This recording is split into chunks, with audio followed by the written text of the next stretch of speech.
Good morning, all of you, class 12th student. Physics classes by Prohan sir, Akash inter college Husainganj Fatehpur से। ये सब Gauss की प्रमेय topic में हमने काफी चीजें बता दिया है। अब गॉस के प्रमेय के उपयोग पढ़ाना है। कहने का मतलब है गॉस की प्रमेय के अनुप्रयोग।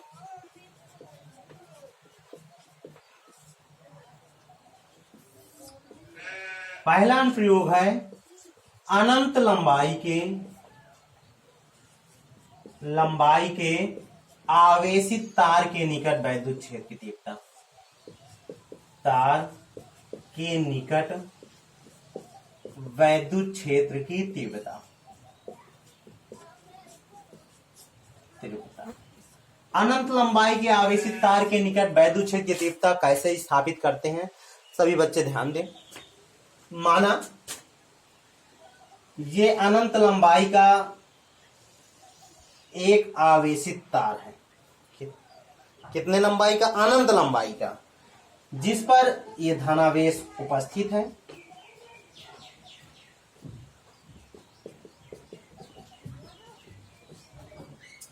इस आवेशित तार के निकट स्मॉल आर मीटर दूरी पर एक बिंदु P है।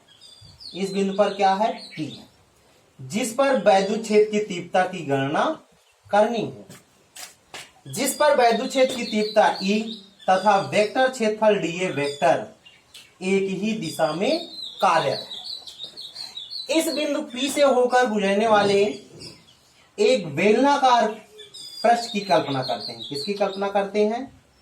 एक बेलनाकार पृष्ठ की कल्पना किए। उस बेलनाकार पृष्ठ की लंबाई कितनी है? स्मॉल L है।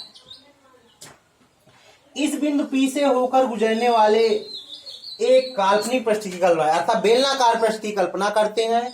इस बेलनाकार पृष्ठ का नाम होता है गॉसियन पृष्ठ। इस बिंदु P पर वैद्युत क्षेत्र की तीव्रता E तथा वेक्टर क्षेत्रफल dA वेक्टर एक ही दिशा में कार्यरत होता है, जबकि इस वृत्ताकार पृष्ठ पर वैद्युत क्षेत्र की तीव्रता E तथा वेक्टर क्षेत्रफल dA वेक्टर इस 90 अंश के कोण पर कार्यरत होते हैं।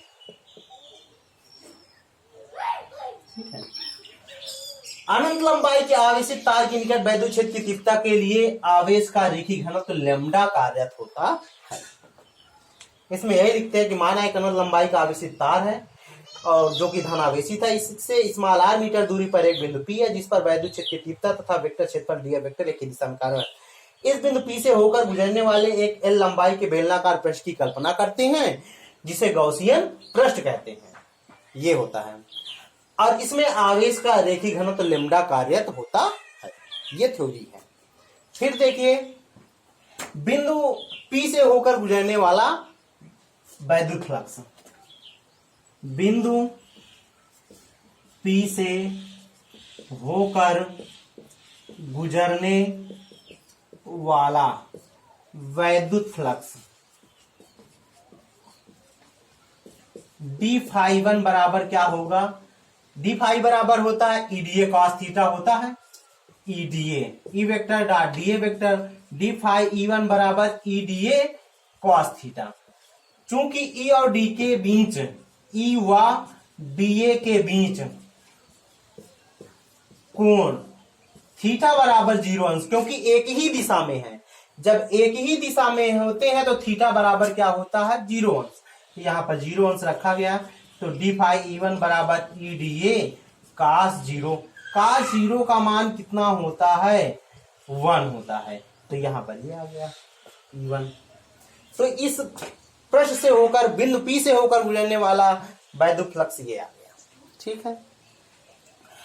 इसके पश्चात क्या होता है? और अगर बात करते हैं, हाँ, अब ये इतना इस पर छोड़ दिया गया। फिर वृत्ताकार पृष्ठ से होकर गुजरने वाला, वृत्ताकार पृष्ठ से होकर गुजरने वाला वैद्युत फ्लक्स d∅E2 बराबर क्या होगा? EDA, अर्थात d∅E2 बराबर EDA cos थीटा, चूंकि ई व डीए के बीच बना कोण थीटा बराबर कितने अंश है? 90 अंश। तो यहां पर डी फाई E2 बराबर कितना आ गया? ई डी ए कास 90। तो इस कास 90 का मान कितना हो गया? 0 आ गया। अर्थात डी फाई E2 का मान कितना आ गया? 0 आ गया। तब कुल वैद्युत फ्लक्स,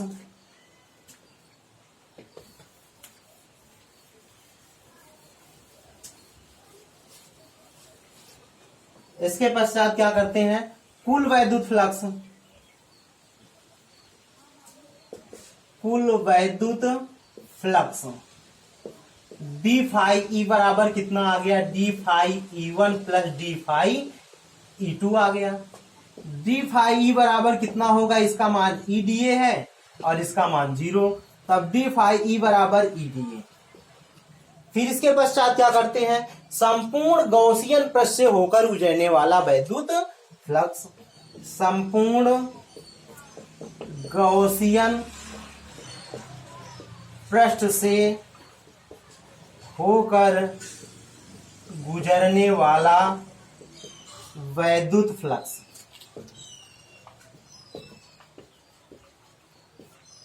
डी, तब फाई बराबर क्या होगा? Close integration of d phi E, d phi E. तब फाई बराबर हो गया close integration of d phi का मान कितना है? ईडीए। तब फाई बराबर कितना आ गया? जाकर ई बाहर हो गया, क्लोज इंटीग्रेशन ऑफ डीए। अब देखिए, चूंकि क्लोज इंटीग्रेशन ऑफ डीए ये बेलनाकार पृष्ठ है, तो बेलन का वक्र पृष्ठ अर्थात 2 पाई आर एल, इस पर 2 पाई आर एल, इस बेलन का वक्र पृष्ठ 2 पाई आर एल छोटा लेकिन लंबाई एल है तो 2 पाई आर एल हो गया। इसकी जगह पर 2 पाई आर एल रख दिया जाएगा। तब इसके पश्चात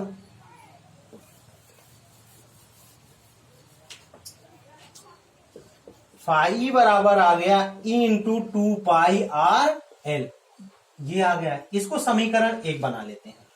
ठीक है, गॉस की प्रमेय लगाते हैं। गॉस की प्रमेय से फाई बराबर क्या होता? गॉस की प्रमेय क्यू अपान एप्सिलॉन नॉट। क्योंकि आवेश का रेखीय घनत्व तो क्या होता है?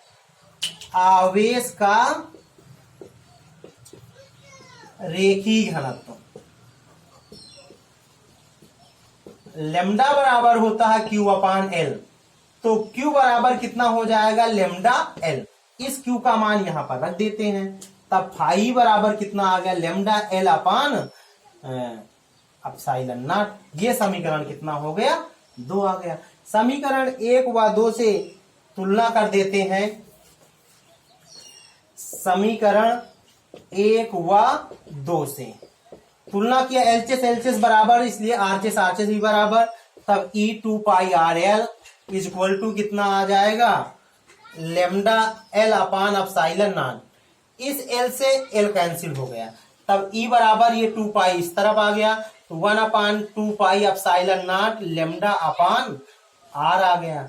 अब इसमें अंश और हर में 2 से क्या कर देते हैं? गुणा कर देते हैं। तब ई बराबर कितना आ गया? जाकर 1 upon 4 pi epsilon nought 2 lambda upon R. कहने का मतलब है, देखो 2 अंश में भी गुणा कर दिया, 2 इसमें भी गुणा, 2 दूना 4 हो गया, वहां पर भी आ इतने न्यूटन प्रति कूलम। तो ये रहा अनंत लंबाई के आवेशित तार के निकट वैद्युत क्षेत्र की तीव्रता का व्यंजक था। तो अब ये वीडियो को सभी लोग देखेंगे और सभी बच्चों से अनुरोध है कि एक बार जरूर देखकर करिए जरूर। Thanks for watching this video.